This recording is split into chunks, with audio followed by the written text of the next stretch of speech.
మన ఎందుకంటే గుమ్మడాలం మండలం కొత్తగా ఏర్పాటైన జిన్నారం మండలం నుంచి డివైడ్ చేసి గుమ్మడాలం మండలాన్ని ప్రకటించారు. గుమ్మడాలం మండలం అయి కూడా ఒక 5 సంవత్సరాలు ఒకటే టర్మ్ అయింది. ఒకటే టర్మ్ అయినప్పుడు దాన్ని మళ్ళీ ఇప్పుడు ఇళ్ళకేం తీసి మున్సిపల్ చేయడము ఎంతవరకు సమంజసం? ఎందుకంటే ఇప్పుడు అన్నారము టు గుమ్మడాల 6 కిలోమీటర్ల పైన ఉంటుంది. ఆ ఊర్లో ఈ ఊర్లో అంతా వ్యవసాయం ఉంటుంది. మధ్యన వ్యవసాయాలు ఉన్న దాన్ని తీసుకొచ్చి మున్సిపాలిటీ ఎందుకు చేస్తున్నారు? మున్సిపల్ ఎవరు అడిగారు? మిమ్మల్ని ప్రజలు అడిగిర్రా? ఎవరన్నా ప్రజాభిప్రాయ సేకరణ చేసిరా? ఇది మున్సిపల్ చేయాలని ఎవరన్నా అడిగిర్రా? ఏకచక్రాధిపత్యంగా ప్రభుత్వం ఈ నిర్ణయం తీసుకోవడం చాలా తప్పు. మాకు మున్సిపల్ అవసరం లేదు. ఏ ఊర్లో ఉన్న రైతులు ఆ ఊర్లోనే వ్యవసాయం చేస్తారు. బొంతపల్లి ఉన్నాడు, బొంతపల్లి రైతులు బొంతపల్లి వ్యవసాయం చేస్తారు. వీరన్నగూడెం ఉన్నాడు, వీరన్నగూడెం, దోమాడుగు ఉన్నాడు, దోమాడుగు, మళ్ళీ దోమాడు నుంచి 3 కిలోమీటర్లు అన్నారంలో కూడా రైతులు. ఇదే ఈ ఊర్లో అయితే మొత్తానికి గుమ్మడాల మొత్తంలో 100% వ్యవసాయం మీద ఆధారపడ్డాడు. ఎవరు భూమి అమ్ముకోలేదు. ఈ ఊళ్ళో 5% కూడా భూమి అమ్ముకోలేదు. పెద్దలు బలరాం రెడ్డి గారు చెప్పినట్టు ఆయన 88లో సర్పంచ్ అయితే ఎన్నో కెమికల్ కంపెనీలకు పర్మిషన్ ఇవ్వాలి వస్తే ఆయన 10 అయినా కూడా ఒప్పుకుంటాను కానీ నేను పర్మిషన్ ఇవ్వలేదు అన్నాడు. ఇలా మున్సిపల్ చేస్తే ఎవడో చైర్మన్ అవుతాడు, వాని ఇష్టం వచ్చిన తీర్మానం చేస్తారు. మున్సిపల్ కౌన్సిలర్లు వాళ్ళు మీటింగ్ పెట్టుకొని ఎవరి దగ్గర లంచాలు లక్షల కోట్లు దొబ్బి ఇలా కెమికల్ గిడ తయారు చేస్తే ఇన్ని రోజులు కాపాడినంతా వేస్ట్ అవుతుంది. ప్రభుత్వం ముందు ఆలోచన చేసుకోవాలి.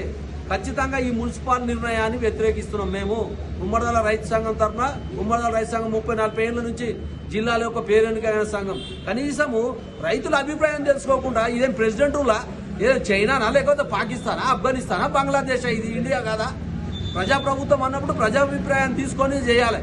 ప్రజాభిప్రాయానికి వ్యతిరేకంగా పనిచేస్తుంది. ఎందుకంటే మున్సిపల్ మా ఊళ్ళో ఆల్రెడీ 100 డ్రైనేజీలు అయిపోయినాయి, సీసీ రోడ్లు అయినాయి, కరెంటు స్తంభాలు మంచిగా ఉన్నాయి, అన్నీ ఉన్నాక ఇంకా మళ్ళీ మున్సిపల్ ఎవడో అడిగినండి మిమ్మల్ని? మీ ఇష్టం వచ్చినట్టేనా? ప్రజలకు విలువ లేదా? ఓట్లు వేసినోడికి విలువ లేదా? ఎంపీ ఎమ్మెల్యేలు ఏం చేస్తున్నారండి? ఒక ఎంపీ ఏం చేస్తున్నాడు, ఒక ఎమ్మెల్యే ఏం చేస్తున్నాడు? మీ ఊరు మున్సిపల్ చేస్తున్నామా? మీకు ఇష్టమా లేదని అడిగేది లేదా? అంత వీళ్ళు ఇష్టమేనా? ఇదేం ప్రెసిడెంటులా? ఎవడు అడిగిండు మిమ్మల్ని మున్సిపల్ చేయమని? మున్సిపల్ చేయాలనుకుంటే ఎవడ మున్సిపల్ చేయమని అంటాడో పని చేయి. మాకైతే ఈ గుమ్మడలో మొత్తం ఇదంతా కెమికల్ ఏరియా చేయాలనే ఉద్దేశం. ఇదంతా ఎందుకంటే ప్రభుత్వం మీద ఎవరన్నా అడిగి చేసాలి. ప్రజల అభిప్రాయం అవసరం లేదా? ప్రజలు ఏమన్నా గుడ్డిగా రయ్యాలి రేపు? ప్రజాపాలన అంటారు. ఏం ప్రజాపాలన ఇది? ఎవరిని అడిగి చేసారు మున్సిపల్? మాకైతే ఈ మున్సిపల్ అవడం ఇష్టం లేదు. ఖచ్చితంగా చెప్తున్నాం మేము. మాకు ఈ గ్రామానికి ఎందుకంటే ఇప్పుడు మా ఊర్లే ఒక చిన్న సన్నకారు రైతులు చాలా మంది సగం పెంకుటిళ్ళ కంటే ఎక్కువ ఉన్నాయి ఈ ఊర్లే. ఎవడో భూమి అమ్ముకొని ఇల్లు కట్టుకురు కానీ భూమి అమ్ముకోని కూడా ఎంతో మంది పెంకుటిళ్ళు అల్లురు. వాళ్ళ ఇంటికి 500 1000 రూపాయలు ట్యాక్స్ ఉంది. రేపు మున్సిపల్ అయితే దాన్ని 10,000 15,000 అవుతుంది. అప్పుడు ఎవడు కడతాడండి? లీడర్లను బలిపియాడు ఇకేమా? ఇలా